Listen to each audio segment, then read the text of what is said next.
Labis na papuri sa Diyos.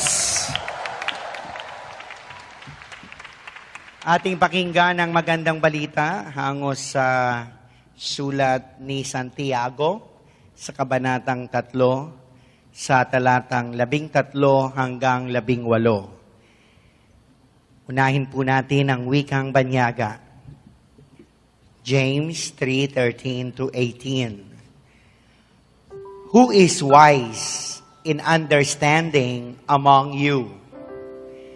Let him show it by his good life, by deeds done in the humility that comes from wisdom.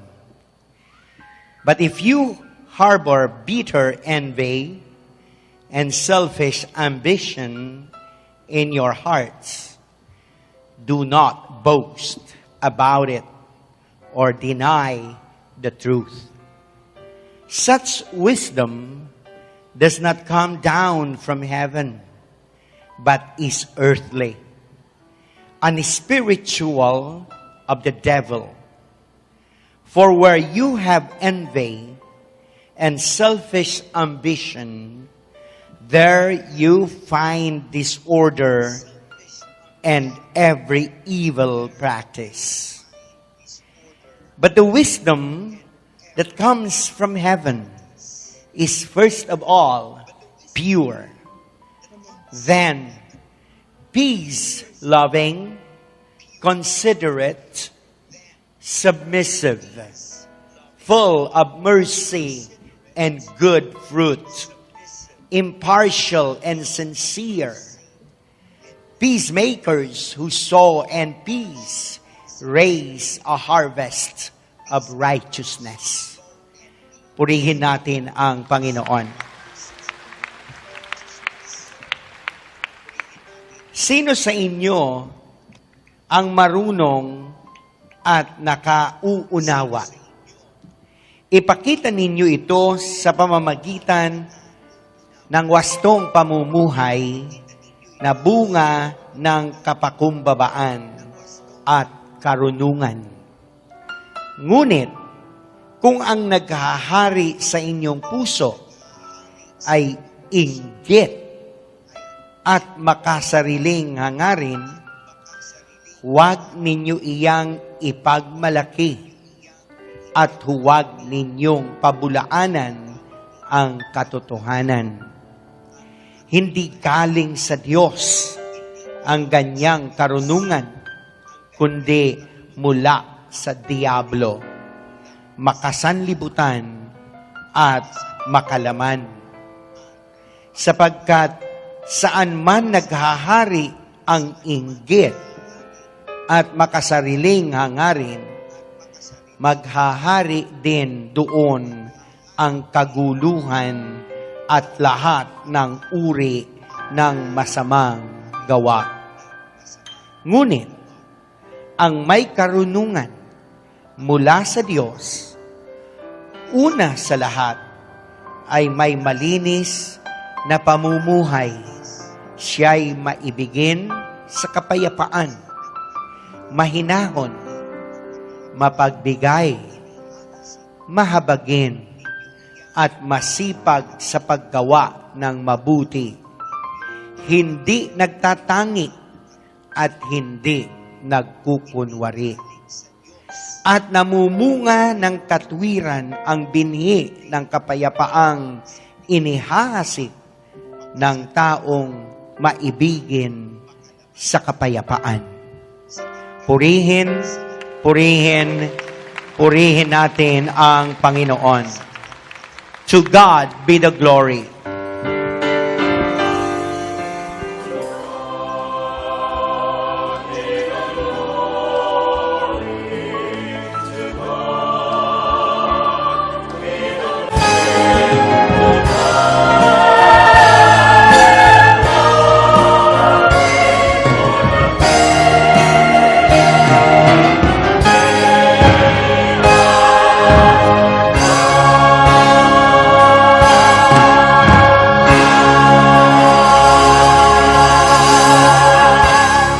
Natin na malakas ang ating Panginoon.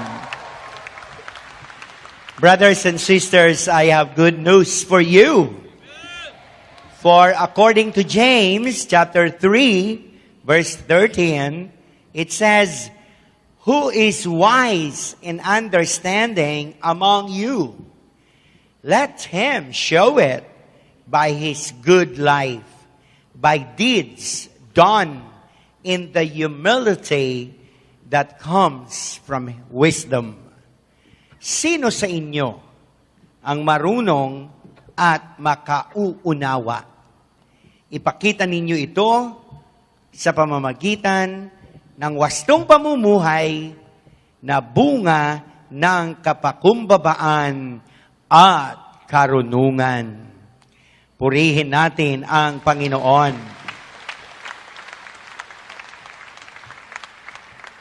May isang matandang lalaki.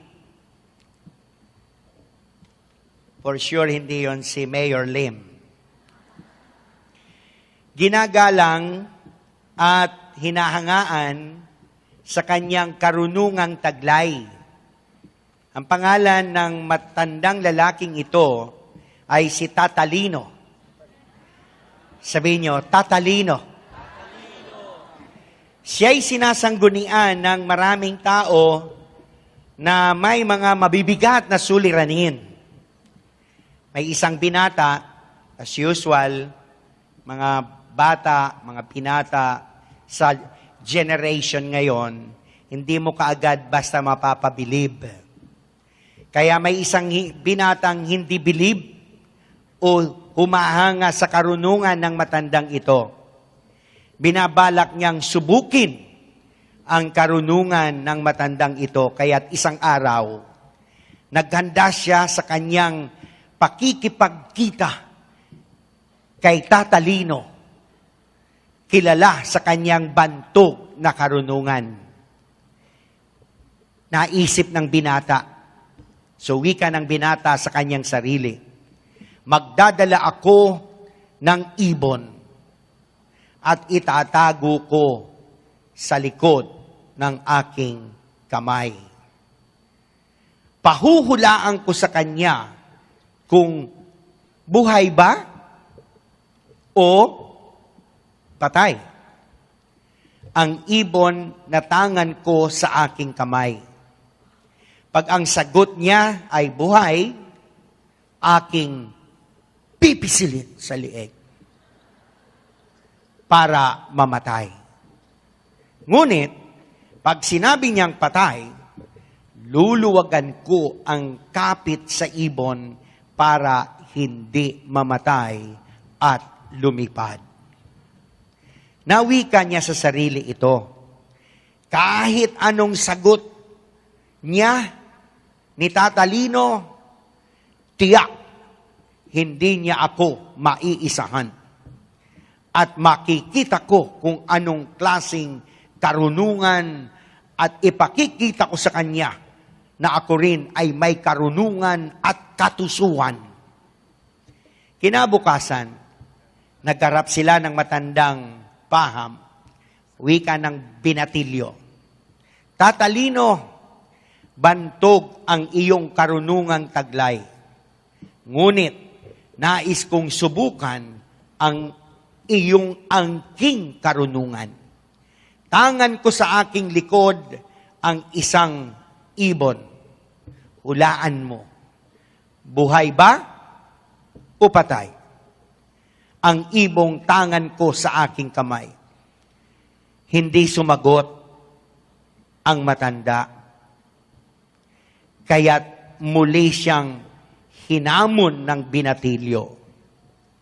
Tatalino, naiinip na ako sa sagot mo. Buhay ba o patay ang ibon sa aking kamay? Dahan-dahan itinaas ng matanda ang kanyang ulo at buong hinahon na winika sa binatilyo. Iho, nakasalalay sa iyong mga kamay ang buhay ng ibong iyan.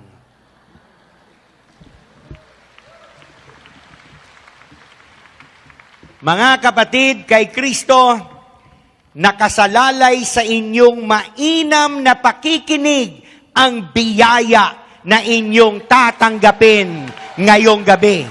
Tawagin na natin ang ating mahal na punong lingkod, Brother Mike Z. Velarde.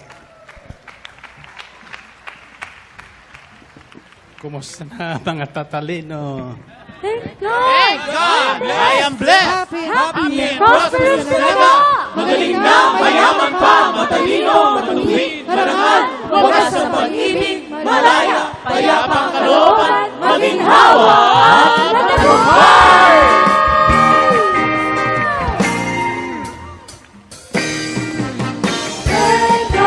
Thank God, ako'y marangal at matuwid ka.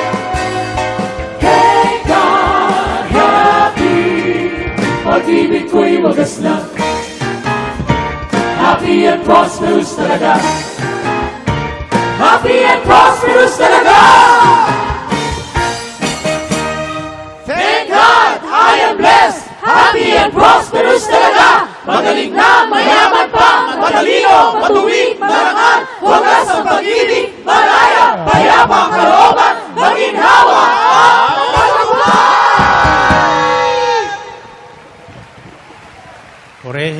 Purihin ang Panginoon.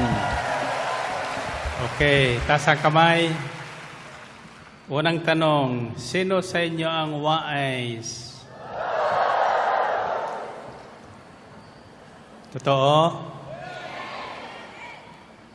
Anong kabaliktaran ng wais?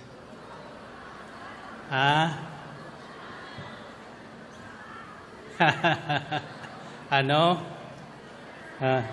Ang tanong dito is, who is wise and understanding among you? Let him show it by his good life, by deeds done in the humility that comes from wisdom. Sino sa inyo ang marunong at nakaunawa? Ipakita ninyo ito sa pamamagitan ng wastong pamumuhay na bunga ng kapakumbabaan at karunungan. Purihin natin, Panginoon. Purihin ang Diyos. Okay, taas ang kamay. Bibilang akong 3. Sasabihin 3 ulit. Ako ay wise. Ako ay wise. Ako ay wise. Gusto niyo yun? O gusto, sabihin niyo kaya, ako'y tanga.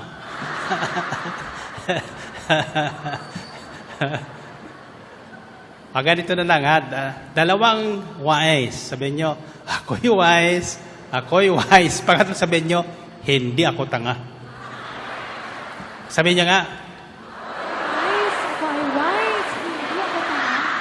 Okay. Taas ang kamay. 1, 2, 3. Purihin natin, Panginoon. Okay. Lahat na wise, makakaupo na.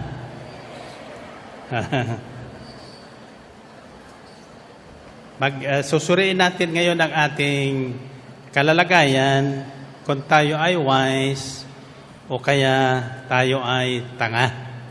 No? Mahirap kasi ang tanga, walang hospital ang tanga eh. Diba? May kasabihan, walang hospital ang tanga. Wala ka makukuha doon. Ngayon, di ko alam kung bakit ang ating pinagninilayan ilang linggo na ay tungkol po sa katalinuhang binibigay ng Diyos. Dalawa kasi ang katalinuhan pala, karunungan. Isang galing sa Diyos at isang galing sa dyablo. Sa isang bahagi ng kasulatan, sabi ni Jesus sa kanyang mga alagad, I am sending you among wolves. Be wise as serpents and be faithful as doves. Sinusugo kayo sa gitna ng mga asong gubat, magpakatalino kayo at maging tapat. Magpakatalino tulad ng ahas at maging tapat tulad ng kalapati. Napupuna yung sinabi doon, tinuturuan tayo ng Panginoon sa pamagitan ng mga ibon, mga hayop, mga halaman. Sa isang bagay ng kasulatan, may sinasabi doon sa Aklat ng Kawikaan, ikaw taong tamad, mag-aral ka sa langgam. In other words, matalino ang langgam. Amen ba? Ako ay mapagmasid sa paligid, lalo na sa mga halaman, sa mga ibon. Ngayon ay manok ang aking pinagmamasdan. Sapagkat mayroon kaming manok doon sa bakuran, all of a sudden, isang umaga, may siyam na sisiw na kasama. Pero nagtataka kami sapagkat nawawala doon sa aming bakuran yung manok na yon. Nang bumalik, may kasamang sisiw.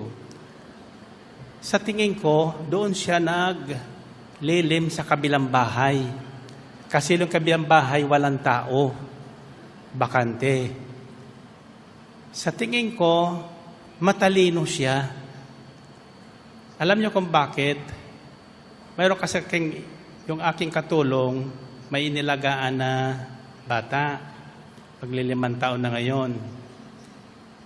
Habang nangingitlog yung manok, sa umaga dinadampot niya at pinaluluto niya doon sa kanyang mama para ihain sa amin sa umaga. So, napagmasdan siya ng manok. Kaya nagtaka kami kung bakit all of a sudden wala nang itlog na lumalabas. Yung pala sa kabilang bahay siya nangingitlog at doon na siya naglilim. Dinala niya yung mga sisiw niya sa amin nung mga sisiw na. So habang lumalaki, isang umaga na ako'y nagja-jogging, nagulat ako. Sapagkat lumabas silang lahat, kasama yung inahin at saka yung mga sisiw. Kako, saan kayo pupunta? Sabi ng nanay, sama. Sasama daw sila sa jogging. Tanong nga yung mga disciple na kasama ko, sabi ko, balik kayo doon, huhuling kayo dito ng pulis. Bawal dito yung mga inahin, saka mga sisiw. Balik naman sila doon sa bakuran namin. Pagdating ko, sabi ko, ulit-ulit yung gagawin yun, ha? Masasagasaan kayo doon sa labas. Mamamatay kayo. Mula noon, hindi na lumalabas. Ano yon? Tanga o matalino? Mabuti pa ang manok. Madaling turuan. Madaling matuto. Matalino eh. Pinagwasanan. Si Sir Bila naman, ang pinagmamasdan niya, paano daw nag-aasawahan yung manok? Ayan, sabi ko, tandaan mo kako yung tandang na yan, hindi basta papatong yan dyan sa inahin. Kasi bakit? Ano ginagawa niya? Kako, nagpapantumina mo na yan. Nakakita na kayo ng ganon, di ba? Sumasayaw muna sa paligid eh. Hallelujah. Mabuti pang tandang marunong manligaw. Kaya mga disciple, di marunong manligaw yan, nahuhuli yan. Well, anyway, mahalaga po yung katalinuhan. So, ang tanong ko dito is, our healing message about the wise man and the fool. Who is wise among you and who is foolish? Yan ang tanong dito. So, kayo na rin ang sasagot. O, ulitin ko po ang nasusulat. Kasi ang nasusumpong ko lang sa Biblia, ang binabahay ko sa inyo. Pagkatapos na ito ay sinubo ko sa mga ibon, sa mga manok, at sa mga halaman. Diba? Ngayon, marami nagkakasakit. Lahat na lumalapit sa akin ngayon na may sakit, yung lumapit sa akin ngayon, patay na. Ako bakit ngayon ka lang pumalumapit? Kasi wala kaming pambayad sa punerarya. Ayan. So anyway, sabi ito ni James, who is wise in understanding among you, let him show it by his good life, by deeds done in the humility that comes from wisdom. But if you harbor bitter envy and selfish ambition in your hearts, do not boast about it or deny the truth. Such wisdom does not come down from heaven. It is earthly, unspiritual, and from the devil. For where you have envy and selfish ambition, there you find disorder in every evil practice. Bato-bato sa langit, ang tatamaan po ng mensaheng ito, sa akin ay huwag magagalit. Ang layunin ko lang, tayong lahat ay makapasok sa paradise. Amen ba? Tanong ko kayo, sino ang unang nakapasok sa paraiso? Isang magnanakaw. Isang magnanakaw ang nakapasok sa paraiso. Ang tanong kay brother kanina, bakit nakapasok sa paraiso ang magnanakaw na yon? Sabi niya, kasi niya, nagsisi. Hindi marami nagsisi na hindi nakapapasok. Sapagkat patapos magsisi, wala namang ginagawang mabuti. Walang ginagawang mabuti. May mga aral tayo narinig na just believe because salvation is by faith and not of good works. Half true. Totoo po yun na ang kaligtasan natin ay hindi bunga ng ating magandang gawa, mabubuting gawa. Sapagkat ito'y libreng kaloob sa atin ng Diyos. It is a free gift for us from God. Subalit, binibigyan tayo ng ganong kaloob para tayo makagawa ng mabuti habang tayo ay nabubuhay dito sa balat ng lupa. Amen? Ibig sabihin noon, bagamat siya magnanakaw, inamin naman niya doon sa cross Sabi doon sa isang kasamaan niya, huwag ka na magyabang dyan, dapat lang tayong prosahan sapagkat tayo talaga magnanakaw Ito si Kristo, wala itong kasalanan. Pagkatapos sinabi niya, Jesus, huwag mong kakalimutan, pag nandun ka na sa paraiso mo, anong sagot ni Jesus? Today, you will be with me in paradise ballroom. Purihin natin ang Panginoon. Purihin ng Diyos. Taas sa kamay nyo. Ang tanong ko ay, bakit siya agad-agad dinala ng Panginoon sa paraiso? Sapagkat, bagamat siya'y magnanakaw, hindi niya sinusulo yung kanyang ninanakaw. Binabahagi na niya yung mga nagugutom, yung mga wala. Kumbaga, siya ay isang Robin Hood. Narinig niyo yun? Pero hindi ko po tinitolerate yung magnakaw para ibigay sa iba. Ang problema, may nagnanakaw na para lang sa kanya. Nagnanakaw na nga, sinusulo pang ninanakaw. Iba pa nga dyan, ninanakaw pa, ikapo. Totoo, hindi. Sabi sa Biblia yan Di ba?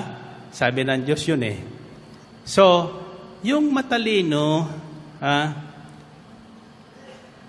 gumagawa ng mabuti. Bunga ng kanyang katalinuhang galing sa Diyos. Purihin natin ang Panginoon. Purihin ang Diyos. Ngunit kung ang naghahari sa inyong puso ay inggit at makasariling hangarin, huwag ninyo iyang ipagmalaki at huwag ninyong pabulaanan ang katotohanan. Hindi galing sa Diyos ang ganyang karunungan, kundi mula sa dyablo, makasanlibutan at makalaman. Sapagkat saan man naghahari ang inggit at makasariling hangarin, maghahari din doon ang kaguluhan at lahat ng uri ng masamang gawa. Ito po ang pinagbubuhatan ng mga kaguluhan sa mga prayer meeting, sa mga chapters, lalo na po sa mga nahihirang na maglingkod at mamuno. Ang taong wise, hindi po pinalalaki yung pagkakamali ng kanyang kapwa. At hindi rin yung pinagtatakpan. iyon po ay pinag-uusapan. Sabi sa Biblia sa Matthew 18, kung nagkukulang at nagkakasala at may maling ginagawa ang iyong kapatid, puntahan mo. Mag-usap kayong dalawa at ipakita mo sa kanya yung mali niyang ginagawa o yung mali niyang sinasabi. Pag makinig sa iyo, salamat sa Diyos na panumbalik mo siya. Kung hindi siya makinig sa iyo, kumuha ka pa ng isang kasama para mayroon kang testigo o witness sa inyong pinag-uusapan. Ngayon, kung hindi pa makinig at nangangatwiran, normally kasi yung fool or your fool is hindi nakikinig ng payo. Hindi umaamin ng pagkamali. Laging tama siya sa kanyang ginagawa. Kaya walang natututuhan. So kung ganyan ang inyong kalagayan ngayon, hindi po yan karunungan na galing sa Diyos. At hindi po yan ikinalulugod ng Diyos. At hindi po yan magbubunga ng kapayapaan. Sapagkat ang tunay na karunungan, ang dulo niyan ay pagkakasundo at kapayapaan. Amen ba? Purihin natin ang Panginoon. Purihin ng Diyos.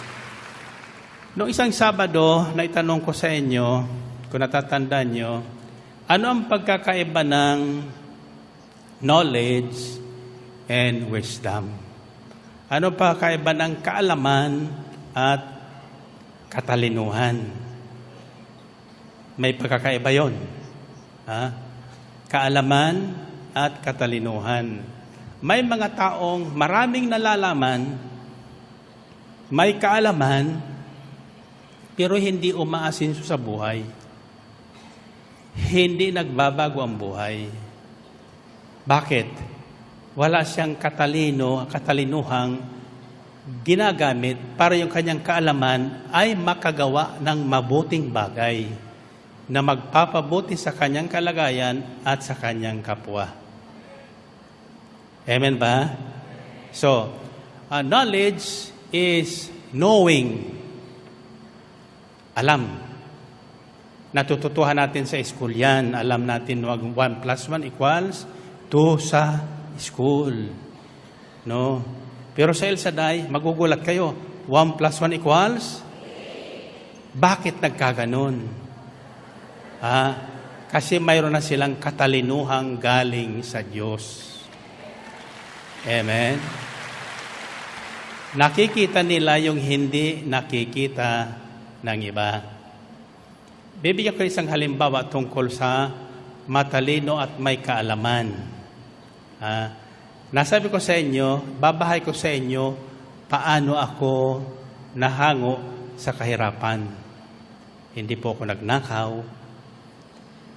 hindi ako nagdrama.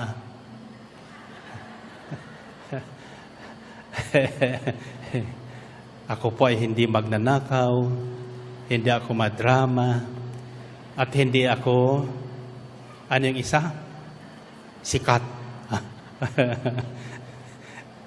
Anyway, ganito po yon. Nabahay ko na sa inyo na ako'y napasok. Nagsimula ko sa pagpasok sa isang kumpanya ng 4 na piso. Ngayon, alam ko yung buhay mahirap.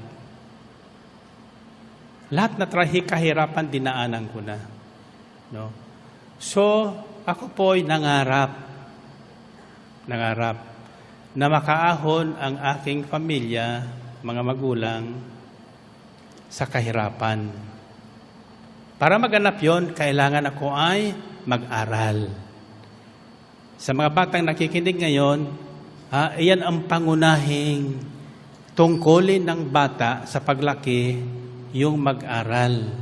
At iyan naman ang pangunahing responsibilidad ng magulang, ang mapag-aral kahit gaano kay kahirap, no?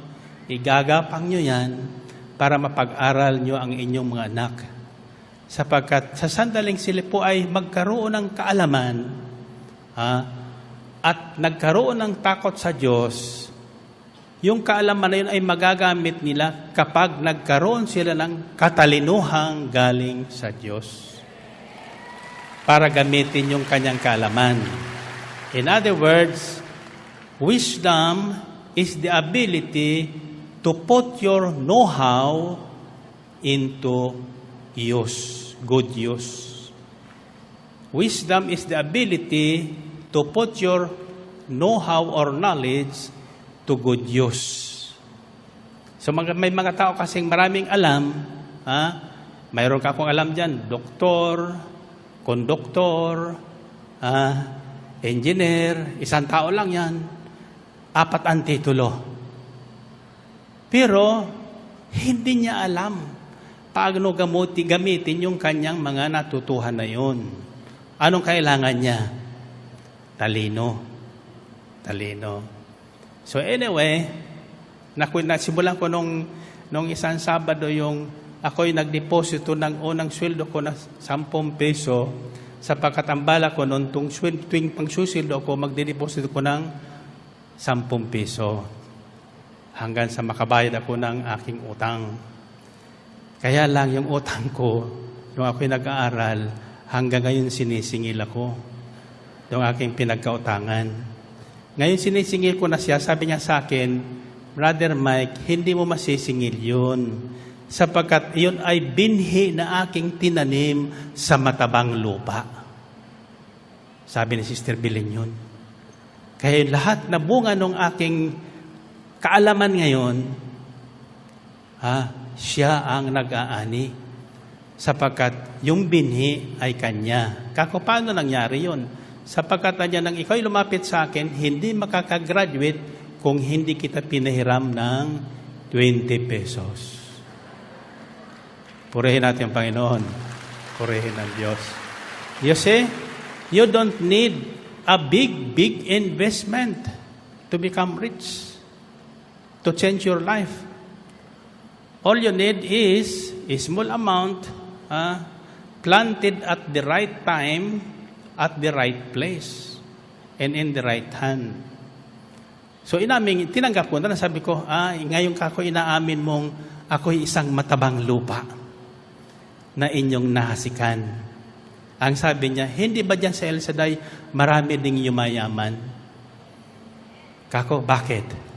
Sapagkat naghahasik din sila sa matabang lupa.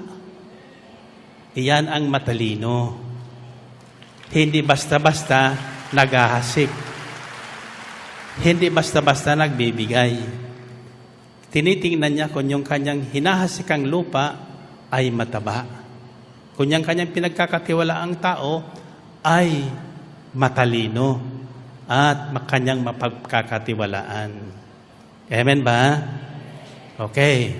So ang tanong ng iba, paano ka naging mayaman na mayaman, Brother Mike? Isikwinito ko na sa inyo, itong lupain na ito, hindi ito sa akin noon. Ito sa akin noon.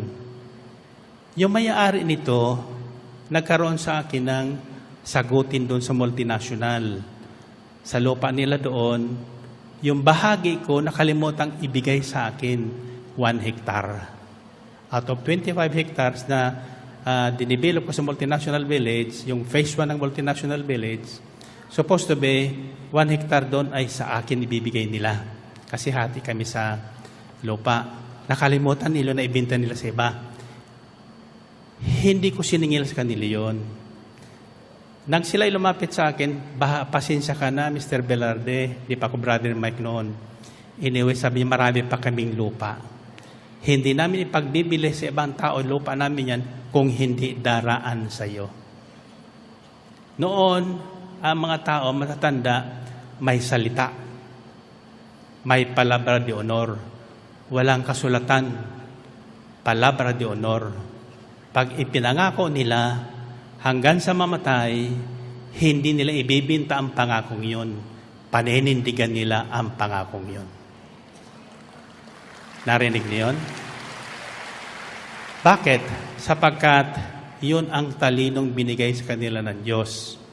Yung tiwala sa kapwa. So anyway, nakbahay ko nito minsan sa inyo, may gustong bumili sa lupang ito. Isang mayaman. Nilapitan yung mga may-ari at inalok ng 3 doble sa aking presyo.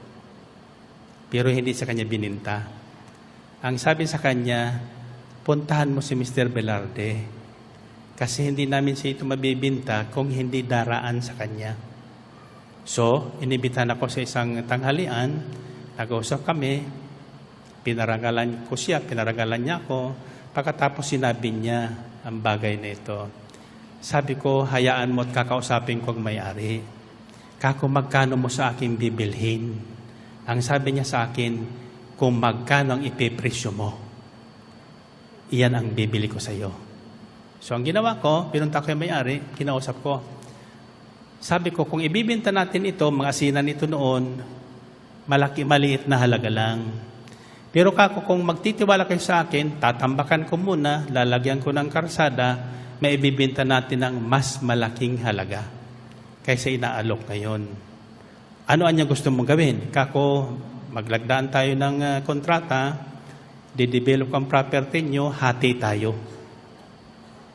Sabi sa akin ng mga may-ari, sa isang kondisyon, magbigay ka muna sa amin ng 20 million goodwill money. 20 million goodwill money at that time, equivalent ngayon ng 200 million yan. Kako, sige, pagbigyan nyo ako at hihingin ko yun doon sa kausap ko. Tapatan lang.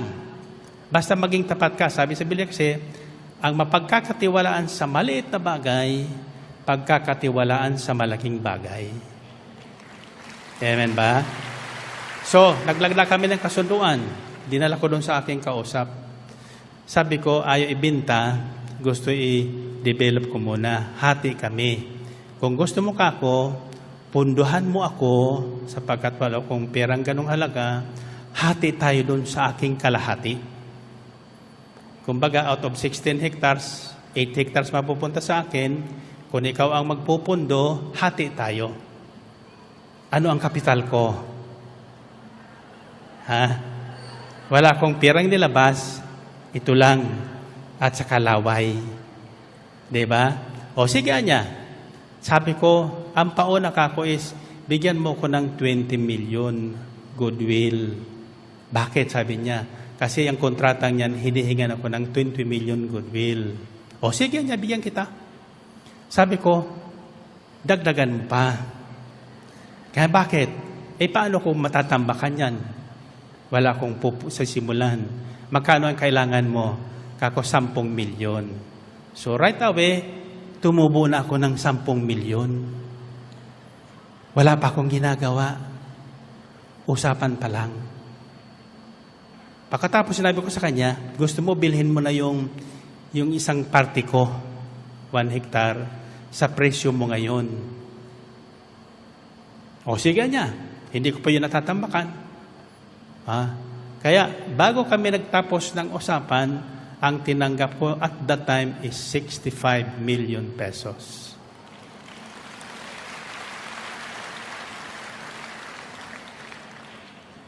Naiwan sa akin ito bilang parte ko, ang lugar na ito. At that time, kung alam ko lang, at that time, ang presyuhan ng lupa lang dito sa Parañaque, pinakamataas na po yung 3,000 per square meter. Ako noon namimili 60 pesos per square meter. Alam nyo kung magkano ngayon ang lupa dito? Inaalok po ako ng gustong bumili itong lupang ito dito. Yung bakante dyan na pinagtitipunan natin. 35,000 per square meter. In other words, 1 square meter is 35 million pesos. 1,000 square meter.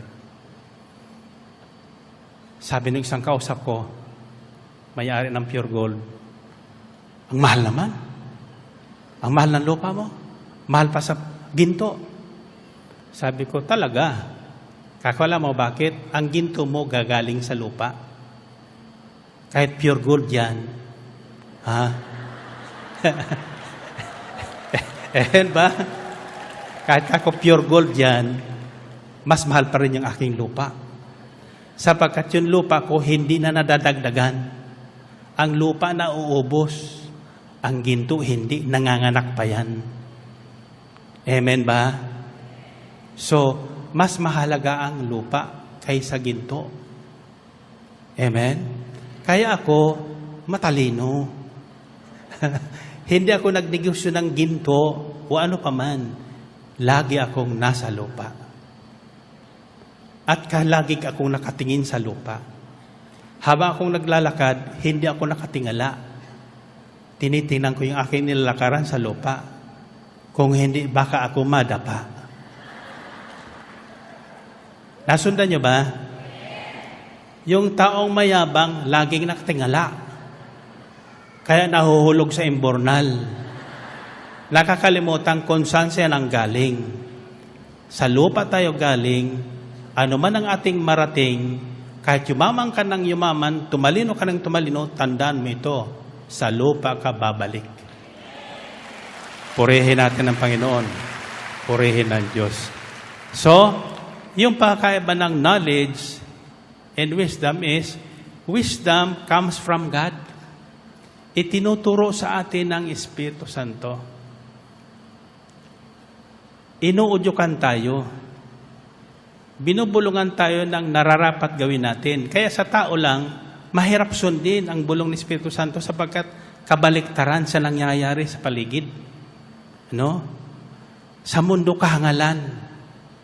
Pero wag ka. Pag sinunod mo yon, makikita mo ang katalinuhang at biyayang nakalaan doon. Amen? Napakinggan nyo yung patutunan ni Carlo?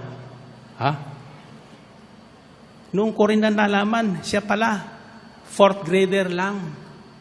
Hindi nagtapos ng high school. Pero magagaling ang kanyang mga pelikulang dinidirect at sa kanyang mga sinusulat siya. Kaya sa kanyang pananalita, magaganda yung kanyang biniwikang mga salitang ginagamit na mutaw sa kanyang bibig. Nagugulat ako. Doon ko lang narinig sa kanya yung tahanan ng tuwa at pag-asa. Ha? Dito, anong tawag niya sa lugar na ito? Ha? Anong tawag niyo dito sa Ambel City? Ha? Dako ng matatalino. Narinig niyo yun? Ha? Lahat na pumapasok sa dakong ito, nagkakatalino. Nagiging matalino. Hindi ba tinanong ko kay kanina pag umpisa, sino sa inyo ang matalino? Lahat kayo nagtaas ng kamay. Ang tanong ko, sino sa inyo ang ngayon lang pumasok dito? Yung ngayon lang, napasok. Ha? Ayun. Ngayon lang, pero matalino na siya. Sapagkat nagtaas siya ng kamay kanina nang tanong kung sino ang matalino. Amen. Sapagkat lahat nakapapasok dito, kahit tanga, paglabas matalino na. Purihin natin ang Panginoon. Purihin ang Diyos. So, second question, where can you get this kind of wisdom? The divine or true wisdom. Saan nyo makukuha at matututuhan? Saan nyo mapupulot ang ganitong katalinuhan? Sa comics?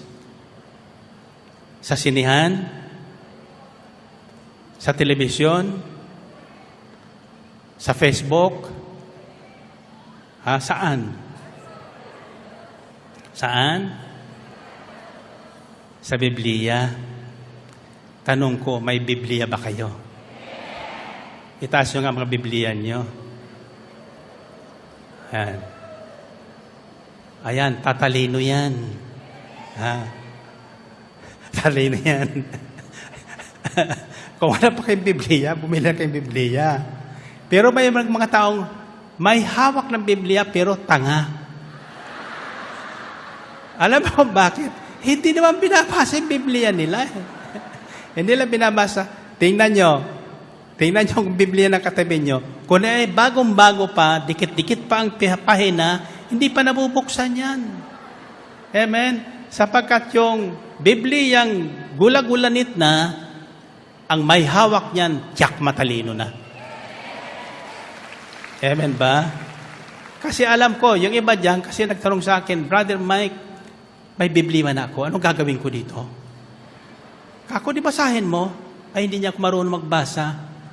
Sabi niya, bakit yung nagkaroon ng Biblia? Eh kasi sabi mo, bumili ko ng Biblia. Hallelujah. Kung hindi ka karo magbasa, huwag ka nang magbasa. Makinig ka na lang sa himpilan ng... Purihin natin ang Panginoon. Purihin ang Diyos. Okay. There are several sources of this kind of wisdom. First, it comes from Scripture sa inyong Biblia. 2 Timothy chapter 3 verses 10 to 17 says, "You, however, know all about my teaching, my way of life, my purpose, faith, patience, love, endurance, persecution, sufferings, what kinds of things happened to me in Antioch, Iconium, and Lystra, the persecutions I endured." This is Paul speaking, St. Paul. "Yet the Lord rescued me from all of them. In fact, everyone who wants to live a godly life in Christ Jesus will be persecuted." Sabi ni San Pablo, alam mo kung anong aking itinuturo sa inyo, ang nakikita nyo sa buhay ko, ang aking pananalig, ang aking pag-ibig, ang aking katyagaan, ang aking mga dinaraan ng persecution, sufferings, what kinds of things happened to me in Antioch, kung saan siya pinagbabato, no? The persecutions I endured, yet the Lord rescued me from all of them. Pero ito ang aking naranasan. Sa lahat ng aking dinaanan at naranasang ito, niligtas ako ng ating Panginoon. Verse 12 says, "In fact, everyone who wants to live a godly life in Christ Jesus will be persecuted." Ang lahat anyang nagmimithi na makasunod sa kalooban ng Diyos, mamuhay ayon sa turo ni Kristo, ay daraan sa mga panlalait ng sanlibutan ito. Kung hindi pa kayo nilalait ng sanlibutan ito, nangangahulugang Kung hindi pa kayo pinipersecute o nilalait o pinaparatangan ng walang katotohanan dahil sa inyong pananalig at panampalataya kay Kristo, nangangahulugang wala kayong natututuhan kay Kristo. Walang nakikita sa inyo. Ano gagawin ko, Brother Mike? Maghanap ng persecutor? Hindi po kailangan maghanap sapagkat sa sandaling may makita sa iyong pagbabago, bagong ngiti, bagong pag-uugali, kababaang loob at katalinuhan, magtatanong na yan, saan ka ba nanggaling? Pag sinabi mo sa El Shaddai, ano? Sa El Shaddai? Para sa mga tanga lang yun. Sabi nila, ang hindi nila alam, lahat na nasama ditong tanga, pag-uwi, matalino na. Purihin natin ang Panginoon. Purihin ang Diyos. Ito.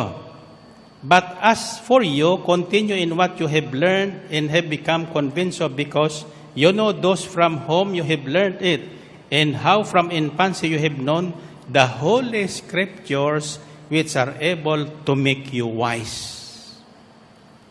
Kita niyo yon? Sapagkat kung kayo ay patuloy na makikinig at uunawain nyo naririnig at yung isa sa buhay ang naririnig, magiging wise kayo. Magiging wise kayo. At hindi magtatagal, magiging mayayaman kayo. Ba? Ibang klaseng kayamanan ito. Kayamanang hindi ipinagyayabang. Meron kasi dyan, yumaman, yumabang din. Ako yun nung una. Na ako yumaman, yumabang. Hindi nagtagal, naubos yung aking kayamanan sa aking kayabangan. Ayan. Ngayon, hindi na ako nagpapayaman. Isa na lang ang aking tinuturing na kayamanan. Bawat taong tanga at naging matalino dahil sa gawain ito, tanging yaman ko sila. Amen ba? Purihin natin ang Panginoon. Purihin ang Diyos. Then, the second source of divine wisdom is from experiences as we grow up. Sa ating buhay, may mga taong tumatanda ng tumatanda, walang natatandaan. Nada pa doon, dinaanan pa doon. Nada pa uli. Para yung isang kwento sa akin, nung isang nanood sa Mindanao daw, mahilig sa pelikula ni Fernando Po, pagpasok siya sa sinihan, nasa kalgitnaan, binubugbog doon sa isang pasilyo si Fernando Po, awang-awa siya. Di inulit yung sine. Inulit. Inabutan niya yon. Ang sabi ba naman, akala ko matalino ka, tanga ka pala. Binugbog ka na kanina dyan, pagdating ko, dumaan ka na naman ngayon. Purihin natin ang Panginoon. Purihin ang Diyos. Hindi niya alam na nagpi-playback lang siya doon sa kanyang pinanonood. So, the second is from experience.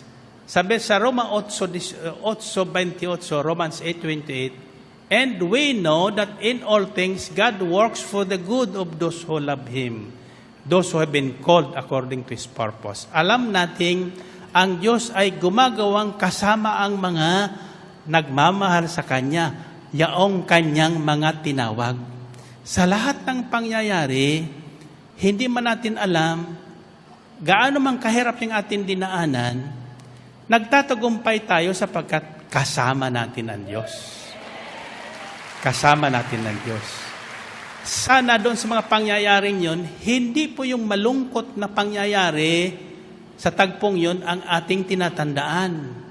Hindi yung nakakainis, kundi yaong nagbibigay sa atin ng aral sa buhay. Amen ba?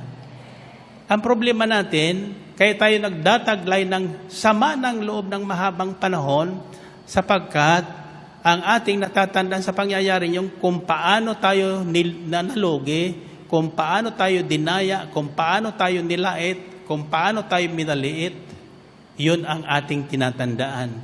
Mali. Mali. At dapat tandaan natin, ano ang natutuhan natin doon sa bagay na yun. For example, ito madalas kong mababanggit sapagkat ito nangyayari pang hanggang ngayon. Yung mga scam na ginagawa, di ba? Sabi, tutubo ka na malaki dito. Tutubo tayo ng malaki dito. Yung bigla ang yaman ba? Marami na ano dyan, nahubaran ng yaman. Pero pag mayroon naman lumulutan na ganun, bakit nadadala pa tayo? Bakit? Tumatanda tayong walang natatandaan. Dapat tayo, habang tumatanda physically, natatandaan din natin yung magagandang aral sa masamang pangyayari sa ating buhay. Amen ba? For example, kaninang umaga, nagulat ako. Biglang pumasok sa tanggapan ko si Mary Rose. Pinapupuntahan ko pa naman kay Doktora San Juan. Mayroon po tayong doktora dito. Kako, puntahan mo, hanapin mo kung sang hospital nakakulong si Mary Rose. Ayan. Gusto ko malaman ang kanyang kalagayan. Hanggang kailan pa siya mabubuhay.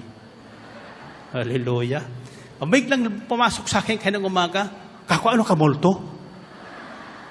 Kaya sabi niya, kasi nung Sabado niya nanalangin po kayo. Sabi niyo, kumuha ng tubig. Pinakuha ko yung mami ko ng tubig, kumuha ng tubig. Tapos nung tinaas namin, ininom namin, kinabukasan, lumabas na kami ng ospital.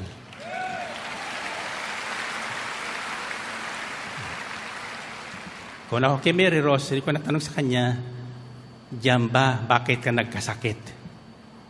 Ba't ka nagkasakit ng ganyan? Ano ang ginawa mo sa buhay nung mga nakaraang taon? Dapat susuriin nyo ang inyong buhay. Ano ang ginawa nyo? Bakit kayo humantong sa ganyan? Kung kayo ay may kaguluhan sa inyong pamilya, bakit kayo nagkakagulo? No? Ano ang nangyari? Ano ang pinagbuhatan yan? Dapat yun natututo kayo doon. As you grow, parang habang tayo ay dumarating doon sa puntong malapit na,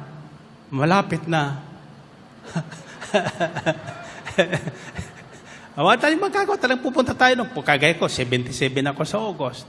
Ano ba yung sabihin niya? Palapit ng palapit. Sa 120.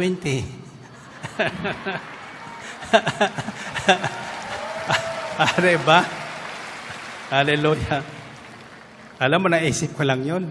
Pakiramdam ko, lalakas pa ako eh. Amen ba? Mataas ang kamay, mataas ang kanyo. Ito pang isang bagay na pag tayo ay nakaramdam ng hindi maganda sa ating katawan, iyan po ay isang warning sign. Either di ka nakatulog, either nagpalagpas ka ng gutom, no? O either marami kang problema na iniintindi, di ba? So titingnan mo, sabi sa Biblia,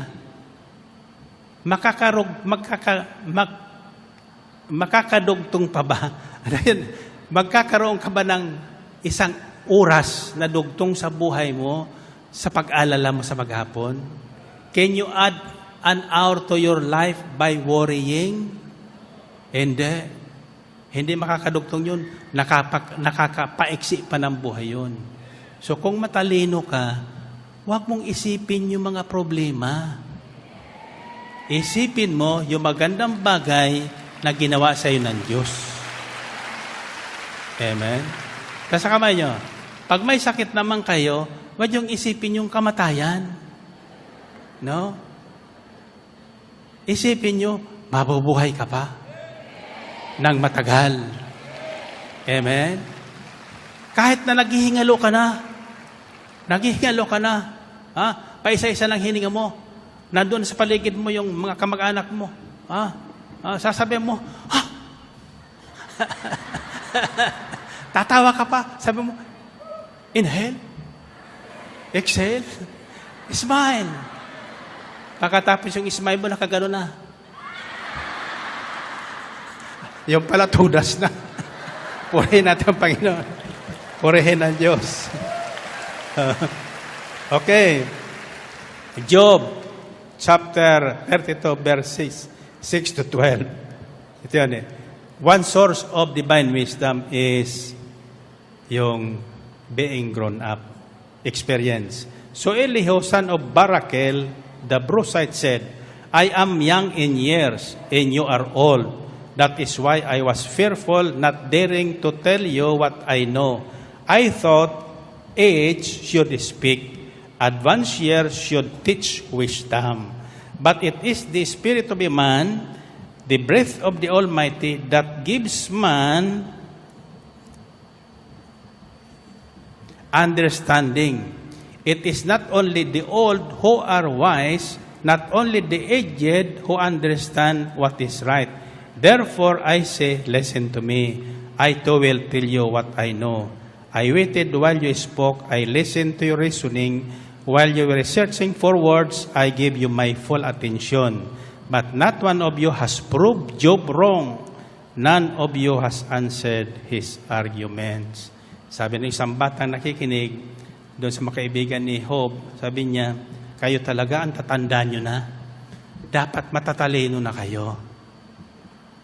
Pero sa inyong kadadaldal, sabi niya sa aking pakikinig, hindi nyo napatunayan na si Job ay nagkasala. Kaya sa pinarurusahan ng ganyan. Now, so brothers and sisters, one source of wisdom is experience, listening. Ito po ang isang taong matalino. Tinitinan ko yung mga advertisement ng mga kandidato dyan sa television. Pinag-aaralan ko sila lahat. Bago ko sabihin sa inyo kung sino ang nararapat sa kanila. Alamin na natin kung sino sa kanila ang matalino at sino sa kanila ang tanga. Kasi mahirap ng pamunuan tayo ng tanga. Amen ba? Tayo naman, El Shaddai, huwag nang magpakatanga. Patunayan nating tayo matalino, magkaisa tayo sa ating pipiliin. Amen ba? Tatandaan nyo, may kasabihan, in union there is strength. Pakikinggan tayo, magkakaroon tayong tinig sa ating lipunan at sa ating pamahalaan kung nakita nilang may iisang tinig tayo. May iisang buto tayo. Amen ba? Total, ayaw nyo kung pakandidatuhin, ako na lang ang pipili ng matalino. Amen ba? Okay. Ang tanong ko sa inyo, may napili na ba kayo? Matalino kayo. Kung wala pa kayo pinipili hanggang ngayon, matalino kayo. Alam niyo kung bakit? Ha? Sino ang pipili? Matalino kayo. Purihin natin, Panginoon. Purihin ng Diyos. Ito. Ito, biblical po ito. Si Jesus, nung iniimbestigahan na ni Pilato, kumibo ba? Nung pinaratangan siya, kumibo ba? Nung sinampal siya, kumibo ba? Nung dinuraan siya, gumanti ba? Ang isang matalino, tahimik lang. Hindi madaldal. Kaya ako hindi matalino. Kasi madaldal ako dito sa pulpito. Pero pag nasa bahay ako, wala kayong maririnig. Pag nasa pulpito lang ako, madaldal. Iyan ang matalino. Purihin natin, Panginoon. Purihin ng Diyos. Nasa kamay niya. Pag sinabi ni Santanong, matalino ako, tanga yan. Sapagkat yung katalinuhan, hindi yan ipinagyayabang. Ipinakikita yan sa mabubuting gawa. Amen? Okay. Sa advertisement yan sa television, may isang advertisement akong tuwan-tuwa. Paglabas, unang labas na. Napapanood niyo ba yung advertisement ng mga kandidato? Biglang bumagsak. Sarapan niya yung rehas na bakal. Nakita niyo yon? Nagulat pa nga ako eh. Bang! Rehas na bakal. Tapos may kasulat, justice without fear and favor. Pagkatapos may labas sa babae, nagbukas ng payong, walang kibo, nakangiti lang. Sino yon? Iyon ang matalino. Purihin natin ang Panginoon. Purihin ng Diyos. Third question. What do you think is God's purpose in giving us His divine will or wisdom? Bakit ibig ng Diyos na bigyan tayo ng katalinuhan na galing sa Kanya? Ikinalulugod niya ang humingi tayo sa Kanya ng talino. Sabi sa James chapter 1, sino sa inyo ang hindi matalino? Humingi siya sa Diyos. At siya ibibigyan. At ang Diyos kapag nagbigay, hindi nanonumbat. Hindi nanonumbat ang Diyos kapag nagbigay. Kaya ang dasal ko dito lagi sa ating gawain, bago magawain, bigyan tayo ng talino na maisabuhay natin ang lahat ng kasulatan. Sapagkat sabi ng Panginoon kay Solomon, kung kayo ay susunod sa aking mga batas at mga utos, pahabain ko ang inyong buhay. Pahabain ko ang inyong buhay. So ang pakikinig at pagsunod sa kautusan ng Diyos at mga aral ng Diyos ay pampahaba ng buhay. Amen ba? Tatanungin ko kayo, may sama ng loob pa ba kayo? Nakapagpatawad na ba kayo? Nagkumpisan na ba kayo? Nakadawdaw na ba kayo ng paa dyan sa ating healing pool? Sino ang nagdawdaw na ng paa nila doon sa healing pool? Mamatalino kayo. Amen ba? Purihin natin ang Panginoon. Purihin ng Diyos. Ang tanong ko ay, bakit ibig ng Diyos na tayo ay bigyan ng talinong galing sa Kanya? Bakit? Pagbabalik ko, bibigay ko sa inyo sagot doon. Alas 9 na eh. Tayo na kayo. Kaya wala tayong finally. Hinihintay yung finally. Okay, labas sa inyo mga prayer request. Lahat ng inyong mga handbag, wallets, buksan nyo na yan. Huwag kayo matakot. Hindi ko hingiin yan, laman yan. hihingin natin sa Diyos na iyan ay paramihin kapag naitanim nyo sa matabang lupa. Amen ba? Okay, sabihin nyo, Panginoon,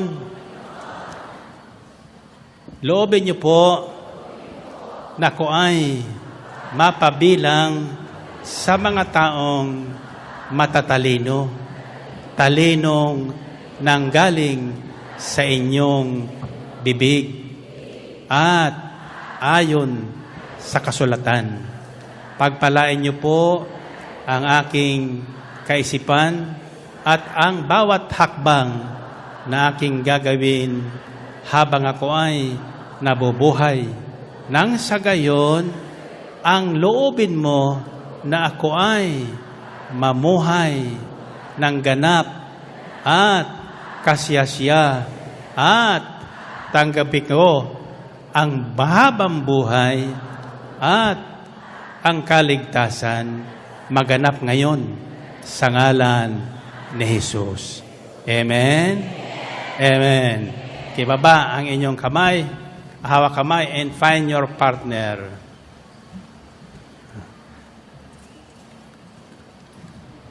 Okay. Ang unang tatanong nyo sa partner nyo ay ganito. Wise or fool? Wise or fool? Okay. 1 plus 1. Wise or fool? Okay. Pangalawa, sasagutin nyo. Are you wise or you fool? Oh. Sasabihin nyo, siyempre, you are wise. Diba? Okay. 1 plus 1. 3 plus 3. Are you wise or are you? Ano ngayon ang sasabihin mo sa huli? If you are wise, what will you say at the last? Ha? A wise man is a nice man. Okay. In other words, kung wise ka, maging nice ka. Ang isang taong always nice, always smiles. Di ba? Sabihin niya salitang nice. Oh, sa harapan ng salamin, ulitin niyo yan, makikita niyo, nakangiti kayo. Amen. Kaya kung kayo may sama ng loob, humarap ka sa salamin, sabihin mo, be wise, be nice.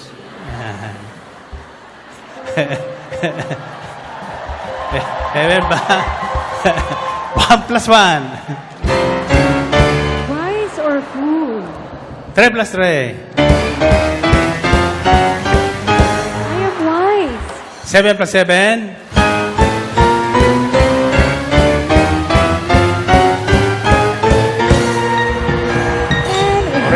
Purihin ang Panginoon. Okay, taas sa kamay. Okay.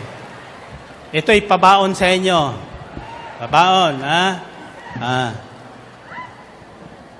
Pagtapon ko sa inyo, kayo nang bahala. Kung anong isisigaw nyo, siyang darating sa inyo. Are you ready?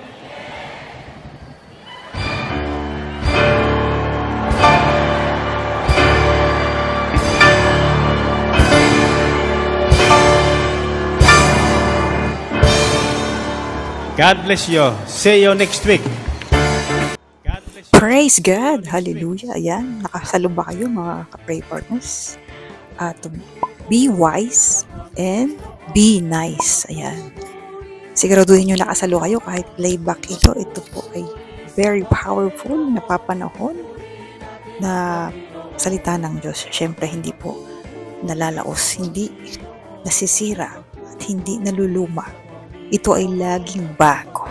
Ayan, ito po ay ang gawain noong February 11, 2017. Family Saturday family appointment. Siyempre, ang ginamit ng ating punong lingkod, Brother Mike Sibilarde, at ang kanya pong Bible reading or gospel na ginamit ay ang James 3, chapter 13 hanggang 18. At sa Tagalog ay Santiago, Kabanata 3, 13 hanggang 18. Ayan, Tagalog. So, yung karunungan na yan, karunungan na mula sa Diyos. So, sabi nga po, sa Kawikaan 1, Proverbs 1:7 or Kawikaan 1 hanggang Kabanata 7. God bless you. Sa English po, the fear of the Lord is the beginning of wisdom. Ayan. So, ang karunungan po ay nagsisimula sa pagkatakot sa Diyos. So, para magkaroon tayo ng takot sa Diyos, ay kailangan makilala muna natin ang Diyos. Ang Diyos na naglikha sa atin, ang Diyos na nagbigay ng buhay sa atin, at ang Diyos na pwedeng magdala at maghumatol sa atin patungo doon sa apoy ng impyerno. Ayan, kung wala po tayong takot sa Diyos, hindi rin po tayo magkakaroon ng tunay na karunungan. Sabi sa Proverbs 1:7. Ayan. At dito po mga ka-pray partners, brother and sister, na i-share po dito ng ating punong lingkod kung paano po siya yumaman or guminhawa. Ayan. Mula sa sweldo niya na 2 piso isang araw, at yung 20 na binigay na pinahiram ni Sister Belansanya nung siya ay nakagraduate. So hindi naman talaga instant, hindi naman bigla yung kanyang pagyaman. Ito po'y dahan-dahan. Sapagkat ganun po ang gusto ng Panginoon, may proseso. Step by step, little by little. At ayan na bahagi rin po dito ng punong lingkod. Natatandaan ko, sinabi niya na, you don't need a big amount of money to be rich. Ang kailangan mo lang ay, magkano? 10%. 10% lang kita mo. Ibibigay mo sa Panginoon. At ang sabi po sa Malakias 3:10, Malakias 3:10, dalhin ninyo ng buong buo ang inyong mga ika-10 bahagi sa tahanan ng Diyos upang matugunan ang pangangailangan sa aking tahanan. Subukin ninyo ako sa bagay na ito. Kung hindi ko buksan ang mga bintana ng langit at ibuhos sa inyo ang masaganang pagpapala. Ayan, di ba? Ayan, gusto niyo po ng sample. Sample the best example po dyan ay yung mga INC. INC, Iglesia ni Cristo. Sila po ay mandatory na nagbibigay ng 10%. And yun nga, pinagnilayan ko lahat ng kilala ko na INC. Maganda ang buhay. May mga sasakyan. When it comes to money, career, maganda yung kanila pong buhay. Kasi nga, pangako po yun ng Diyos. Subukan niyo ako sa bagay na ito. Nagawa na po namin yan eh. Nagawa na po namin yan eh. Kaso nagkaroon lang po ng konting trial. So ngayon, nagbabalik loob ulit tayo sa pagbibigay po ng 10%. Ayan.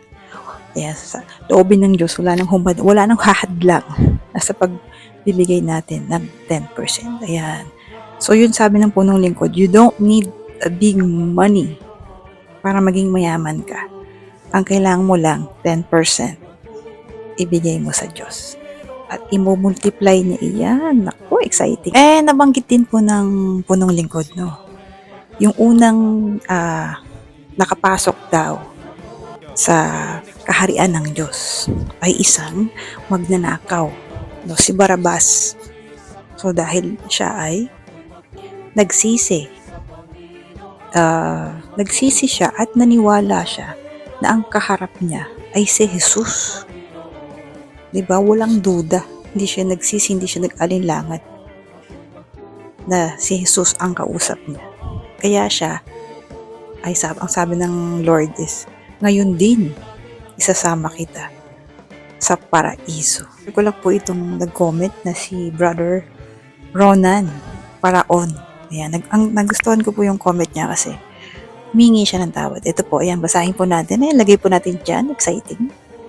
Sabi niya, patawad po, Yahweh El Shaddai, sa aking kahangalan at katigasan ng ulo. Patawarin mo po ako sa aking pagsasawalang bahala kung bakit ako nalagay sa ganitong sitwasyon. Patawad po, Yahweh El Shaddai, inaamin ko po ang aking napakalaking pagkakamali. Patawad po, Panginoong Hesus, patawad po, Banal na Espiritu, patawad po. Ayan. Pinatawad ka na ng Panginoon, Brother Ronan Paraon. So, nagustuhan ko po siya, yung comment niya kasi usually, madalas na mabasa akong comment, puro request puro patotoo na answer prayer sila, bahay, kotse, ganyan. Naghahanap ako ng very unique, yan, katulad nito. Napaka-sincere ng kanyang paghingi ng tawad. And hopefully yan, gusto niyo pong mag-comment para mabasa din po namin. Ayan, madalas po nababasa ko is humihingi ng gabay sa financial. Huwag po nating kalimutan na yung financial po, darating po yan. Bonus na lang po yun eh. Ang una pong dapat nating hangarin ay ang spiritual. Kasi yung financial darating po yan, huwag po kayo mag-alala. Hindi magbimintis, darating yan. Pero ang unang sinasabi ng Panginoon is hanapin na muna natin ang paghahari ng Diyos sa buhay natin. Seek ye first the kingdom of God, and all these things shall be added unto you. Amen? Ayan. So, ayan, patuloy po tayo nag-aanyaya ng ating mga gawain. Ang Tuesday po ay ang pastoral visit ng Punong Lingkod. Siyempre, Saturday, ayan, sa Ambel City Grounds, Sukat, Parañaque. At siyempre, ang Amorsolo Prayer Meeting, ayan, sa 118 Amorsolo Building, Legazpi Street, Makati City, Philippines. Ayan. Sa Port Lore po ang gawain natin dyan. Hopefully, makapunta rin po ako dyan muli. Ay, hindi pa ako nakapag-share dyan.